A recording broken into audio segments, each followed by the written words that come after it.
Hello and welcome to It's No Secret. I'm Kat. And I'm Christine. And today on the show, we are talking about how to get ahead in life during a recession, because whether we're actually in a recession or not, I feel it was a bit iffy. They keep talking about it in the media like, oh, it's coming, it's coming, it's coming. But then things get good, like, you know, maybe some unemployment data or inflation is slightly lowering, but then also things get bad, like interest rates keep rising. So for all intents and purposes, TBC. let's just assume we're in a recessionary environment. I think we can all agree on that.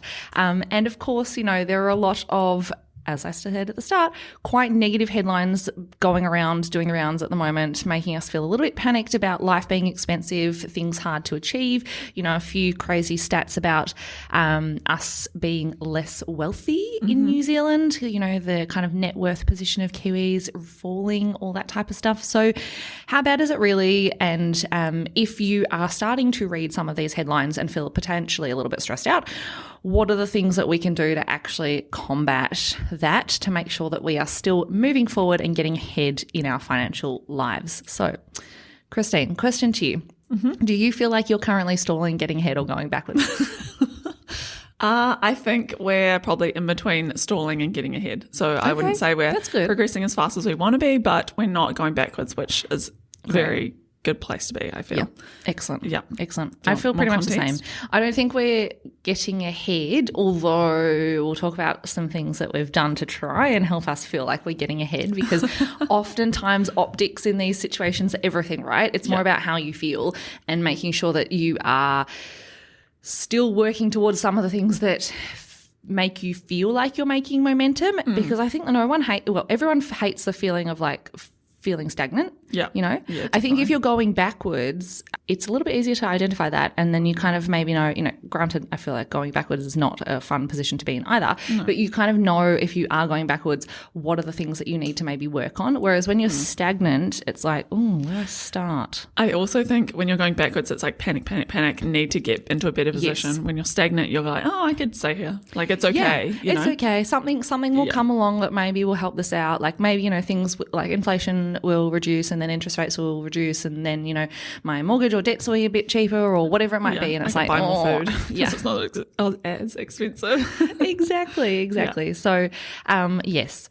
So on that, we're going to kind of, I guess, touch on quickly today a couple of the things that are adding to the sense of feeling like potentially we're going backwards or that life is really expensive, and how to kind of combat some of that stuff. And then some simple tips to put in place, or just, I guess, recap on to make sure that people are still doing so that you can get ahead in recessionary times. Because I think one thing I've been also reflecting on is, we've been talking a lot about at work in our jobs that, you know, brands and businesses that invest a lot in growing their brand and their marketing and all of that kind of stuff during a recession, which seems a little bit counterintuitive, are often the businesses that, as we are coming out of a like downturn in a business cycle, start to have exponential growth on the upside, because they've made that investment in themselves during the tough times. And I feel like that's a lesson that just translates into our personal life. Yeah, that's so true. So what investments, Christine? I just keep putting you on the spot today. What investments are you currently making in yourself?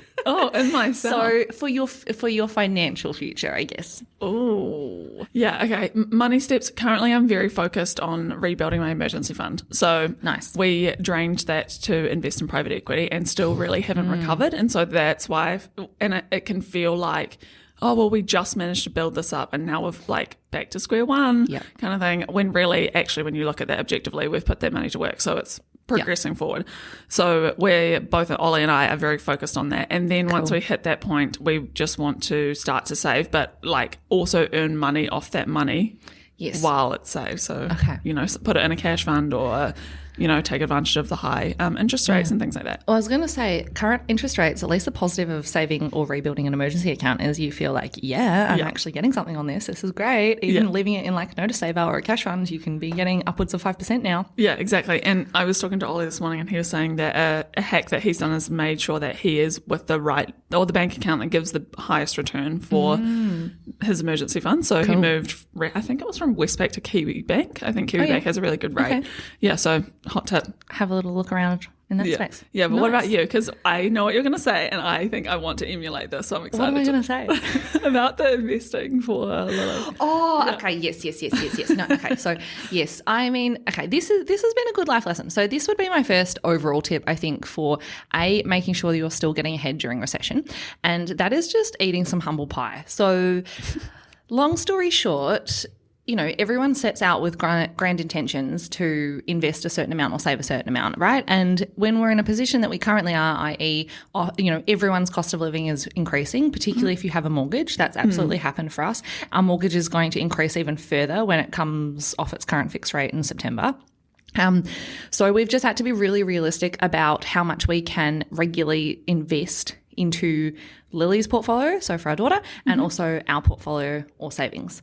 Now, me of like 2 years ago would look at the amount that we're currently able to invest and scoff, you know, and be a bit like, oh, you know, it's so much less than what you were able to do. And you're earning more money now. So like, Can I ask get your shit what together, the difference is? you know? Yeah. But I think it's, you know, you can't look at it with that lens and hold yourself to what you had necessarily done in the past, because then you're probably just not going to do it. Whereas if you just accept that what you can currently invest or currently save is enough, and it's also like more than enough because it's more than zero. Yeah. Right? Only be scoffing at yourself if you currently can't do it. And if you currently can't do it, there's hopefully good reasons as to why that's happening. So don't give yourself too much of a hard time. Yeah. But, you know, at the moment, we are literally investing for Lily $20 a week, which you could look at that objectively and be like, that's not big bickies in comparison to what our household income is. But actually right now, that's just what we can afford to do for her. So we're going to do that. And I get a ton of like personal enjoyment seeing that deduction come out of my bank account every week, even though it's in, you know, a lot of terms, like a nominal amount of money. I spend more money on coffee a week than I invest for my child. But that's kind of just the reality of where we're at. Yeah. And a similar thing for, I guess, how much, you know, we're saving and investing for us personally is also a lot lower. So I think I have rejigged this all a little bit recently, so I don't know the exact numbers off the top of my head, because my other tip on this, one of the things that we have talked about on the show a lot is the power of automation. And one thing that I finally did as a couple, which I'd be interested to see, I know you and Ollie have kind of separate money, but for anyone that has combined money with someone, I always found it a little bit hard to automate all of our savings and investments and various transfers because Luke and I are both paid fortnightly, but we're on opposite fortnights. Oh. So we get money coming in every week. Oh, yeah. Which is good, Pros and cons, but then it's like, when do you do the transfer out? And are you doing it on a fortnightly cycle or like a monthly cycle? And our mortgage is deducted on a fortnightly cycle. So then it's like basically a pay comes in and then the next day the mortgage goes out, and it's just always really like mess with my brain. It's messy. Yeah, it is a bit messy. And so recently I sat back down and I was like, okay, we're going to redo, you know, a realistic assessment of how much we're currently spending. So that was step one, because I know you've got some fun facts about costs of groceries and mortgages. But, you know, a realistic assessment of how much we actually need to be spending on groceries, because what I had in our budget was not enough. Also, you know, factoring in future mortgage rate increases so that we don't get caught out later on in the year. And then I essentially made it calculate on what's our total surplus or total availability to save on an annual basis. And then I broke that down to a weekly number, and I tagged it to each of our pay cycles. And I also separated when we each get paid our fun money. So what I've done now is like, so this week Luke got paid on Wednesday. He gets paid his fun money on Friday following his paycheck. But on that same Friday, we also have a weekly amount that comes out into like Lily's account and our savings account. Yeah. And then the following week, I get paid on Friday. So I get paid my fun money. And then we also have money going out into our savings and investment account at that time. Okay. Now, this is working really well, but because I think, again, it's all optics. Because it's a weekly amount, the numbers feel smaller, so I notice it less, which right now is good because we're probably overspending a little bit still on like groceries and other stuff. Yeah. It also happens every week, so it's like I just don't feel like we're getting to the point now where we're inadvertently caught out.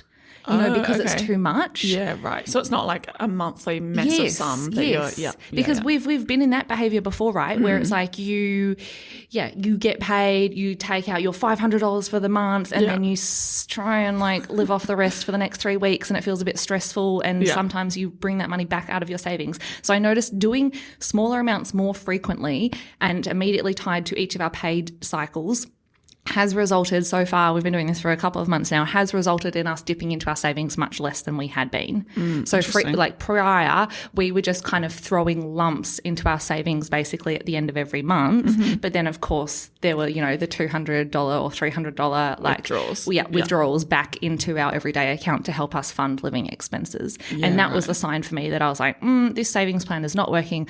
Also, that's the first thing that just deflates you, right? Because you feel guilty about that. You know that this is not working for you. And I was like, I need to flip this. And even if it means starting smaller is better than cancelling it altogether. Oh, I love this because this is the exact problem that I'm having is, so Ollie and I get paid, I think it's alternate weeks, but he's on a Monday and I'm on a Friday. So it feels like it's more of a gap than just the 2 weeks. And I believe that we both deduct our savings on a fortnightly basis. But I'm just finding I can never stick to the baseline amount, but I also know that I'm capable of doing it. And so maybe I should try to break it down more into smaller amounts to try that theory. But I also, just coming back to the grocery thing, how did you try to adjust your grocery budget? Because I think what I've observed is that over time I haven't allowed appropriately for inflation. And so I've kind of also fixated on this number that I've always stuck to spend groceries. Yes. But the reality is that it's more now, right? Yeah. I think, to be honest, one thing that's really helped is we, on a part week, get half our meals through like my food bag or food delivery. So that's a fixed cost, right? So that for me is a good starting point, because I'm like, I know that I've got, say, the majority of our dinners covered by that. The thing that has then been hard, because we haven't had this experience before, is obviously now we're buying for a third person. And that's everything that we get from the supermarket. So the vast majority of our grocery bill at the supermarket is actually stuff for Lily. Because she loves berries. She just loves food in general. She does love berries. So that is, has taken a bit of time, I guess, to try and normalize. And it's also actually one thing that's just a practical strategy. I'm sure a lot of parents do this type of stuff, is we try and regularly buy all the essentials, like say nappies or wipes or things that we know we're going to need, the longer term stuff, consistently, rather than bulking them up. So hot tip, and I knew this because Luke had done some work in a baby business before, is countdown run specials on, say, Huggies nappies or other nappies on a regular cycle, and we know that they're basically on sale in a different capacity every week. That happens. So when we see that, we'll just buy one packet or one box, say, with a regular grocery set. So it's like, I don't know, I just feel that doing it that way means that each shop is kind of consistently the same amount, rather than having those bulk shops that's $300. I feel like every kind of shop is maybe between $80 and $150 depending what's in there, and we probably have, let's say, one $150 shop and one $80 shop on a weekly basis, plus our food delivery. Yeah. And that's probably realistic for us as a family. And it's just sort of taken, I guess, being a bit more mindful of I'm one of those people that I go to the shop and they're like, this is the total, and I don't even process what the total is, and I'm just like, here's my card. Whereas at the supermarket now, I'm super conscious about making sure I get my rewards points and being like, okay, that is the total. I roughly know what's in my budget. If this is vastly above that number, I need to maybe not look at it right now, but remember this for next week. And if this also happens next week, what am I doing? Yeah. Yeah. Is this a theme, or is it a one-off because you decided to buy some biscuits or something? Exactly. Yeah. And it is really hard. I do appreciate for families, the challenge is, you have multiple people buying stuff, right, for the family. And so that's why I guess Luke and I are also quite strict about making sure that all of those expenses come out of our one Westpac account that we both have a card to, because if one of us start to put those types of bills on an other rogue card, it's really hard to have oversight, when you do want to just have a quick review, and at least you can search in your Westpac app, which is awesome, countdown and roughly scan and see, okay, did we go there 3 times that week, 1 time, what were the costs? Yeah, love that. My next question was, how do you manage that with someone else? Yeah. You just force them to do it your way. Well, actually, also how I manage that is make sure that they have the right card, because a lot of it is the convenience of having the right bank card. So we do have the simple things of like, we have our primary bank cards on Apple Pay. So if you're caught out and you only have your phone, you can still charge it to the right account. And then the other thing is we're very conscious about not having too much money in our fun money accounts. Therefore, you actually don't have a choice. Like there's no other account that you don't have. You know what I mean? Like our fun money accounts that we're each getting money to on a weekly basis now is allowances for food, coffees, like our personal food, going out for lunch at work, coffees, haircuts, all that kind of stuff. Yeah. So sure, there might be like enough money that you could put an $80 shop on there, but then you're going to have to try and like get that back because otherwise you can't have any fun for the next fortnight. Yeah. Have you increased your fun money with inflation and things as well? Yes, I have. Oh, yeah. Okay. Yep.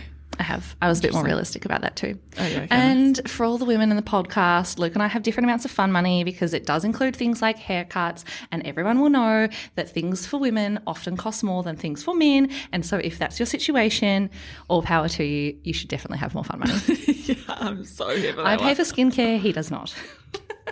Although maybe he should be. Yeah, I mean, I do buy him sunscreen out of my skincare allowance, but like that's essentially all he needs. Yes.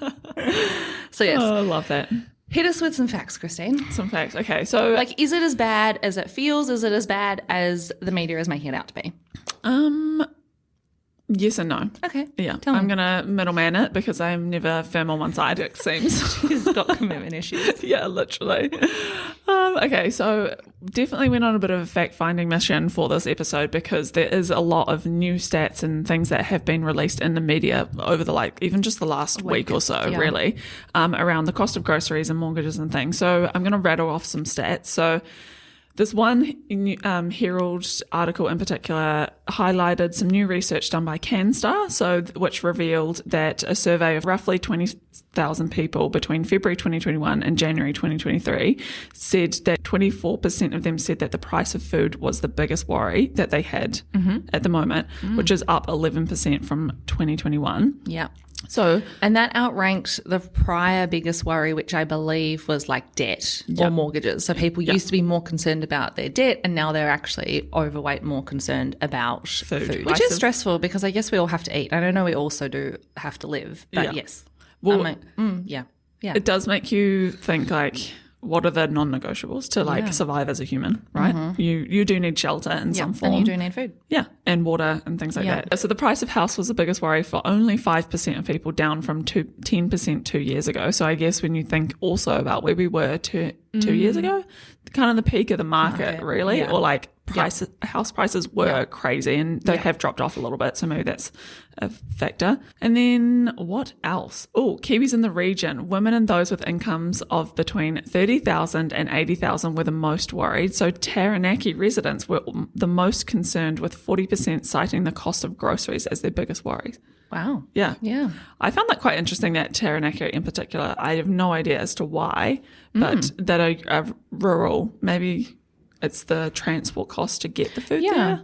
I was going to say, I feel like, showing our lack of education here, but, there are a lot of assumptions made when you do live in a city that moving to the regions is cheaper. But I guess that mostly plays out into often like fuel and housing. Not really sure how much that plays out into food, and perhaps it could be the opposite. Yeah, exactly. Exactly. Okay. Yeah, so other fun stat that we found was the spin-off did a comparison of food costs between New Zealand and Australia, looking at Woolworths and Countdown online shopping in New Zealand dollars as at the 7th of April, so roughly a week ago, and they found that in New Zealand food is more expensive, shock horror, by shock horror, this specific amount. So 25% for fruit and veggie, 4% for bread and cereals, 31% for meat, poultry and fish, 39% for milk, cheese and eggs. Are you surprised? The dairy one just cracks me up because you know how I feel about the cheese options sections, in this country. But also I'm like, our primary industry is dairy. I don't understand. Like, Australia doesn't have a lot of cows. I feel like someone needs to fact check that, but I'm pretty sure Australia doesn't have a lot of cows. I don't understand what's happening. Maybe they just get all of our milk. I just don't know. I have so many questions. Yeah. So man. to put this in context, because I thought this example was really interesting, Yep. a head of broccoli is $3.99 in New Zealand, and it cost $1.37 in Australia.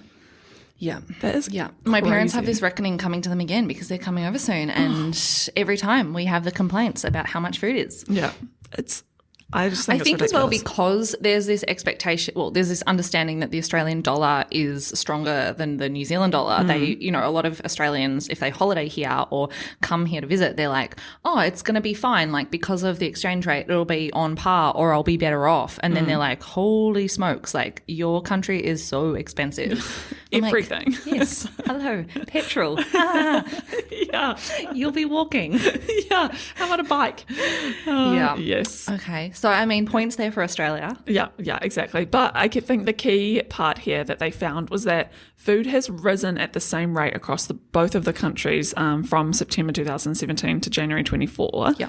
24, we're not even into 2024 this year, I mean. 2023. But it's clear that New Zealand has started at a much higher level or base cost for these things. So, yeah, we are just inherently disadvantaged from the start. So on that super positive note, what can we do to get ahead? We've obviously already talked about automation, which is, one of our favourite tricks really in this whole space. And I think it's really key in these times because automation is the way that when everything is getting a little bit more expensive or potentially feels more expensive, it's your first line of defense against lifestyle creep, really. Yeah. Because it's the way that you're going to find out if you're not spending, you're not able to save as much as you think you are, or if you're saving comfortably, then you can kind of stretch yourself to save a little bit more. So that is definitely a big one. Also just finding all the tips and tricks around like food, right? I feel like everyone has to eat. Everyone is facing the exact same challenge with that. There's tons of awesome Instagrams and people out there that do all these hacks. I am going to put a shout out to anyone that is not that way inclined because I fall into this category of people where it's just absolutely not in my wheelhouse to like do bulk dinners and make really cost-effective large portion meals and freeze them. I have tried so many times. My husband thinks it's hilarious because I'm always like, I'm going to do this thing and like do this on a Sunday, and then it gets to Sunday and I just don't. And so I think that there's also an important recognition that if that's not you and that's not your skill set, that's okay. You can tackle this in other ways because, me putting the pressure on myself to just all of a sudden become like Julia Child and start making amazing slow cooked lambs is absolutely not going to happen. And as Luke constantly reminds me, he's like, your time is better spent, I don't know, being great at your job or being an awesome mum. So like get out of the kitchen, which is great for him to say. Yeah, thanks, Luke. Love that. To you, babe. Yeah. But I do think a way that you can, combating or an alternative way to manage it is doing things like my food bag or Soupy. So that's something that Ollie and I, refocusing on is we've actually found that Soupy, the service, is a lot cheaper than just going to the supermarket because you also don't buy all the other crap that you're... Takes out all your temptation buys and that kind of stuff. You don't do it when you're hungry. Exactly. It comes at the same time every week. And also it is kind of fun because it's seasonal, so you get to like cook with the seasons. Yeah, exactly. Nice. I'm super into that. What other tips have you got, Christine? Well, for me, it's clarity is confidence. So you need to know where your money is going, which I currently don't, but... take it from me that you should probably do that. So it's, we've talked about this many times on the podcast before, sitting down, going through 3 months of expenses, actually understanding what are the highest costs for you, but also like, are you spending money on what's really important to you? Because you could be going out for lunch every week when really you would prefer to, I don't know, go to a sauna instead or, cut out those fun things altogether and have nicer food or be able to buy the meat that is now 31% more expensive in New Zealand than Australia. So, it's knowing where your money is going and then making sure that aligns with where you actually want it to be going. Yep. Awesome.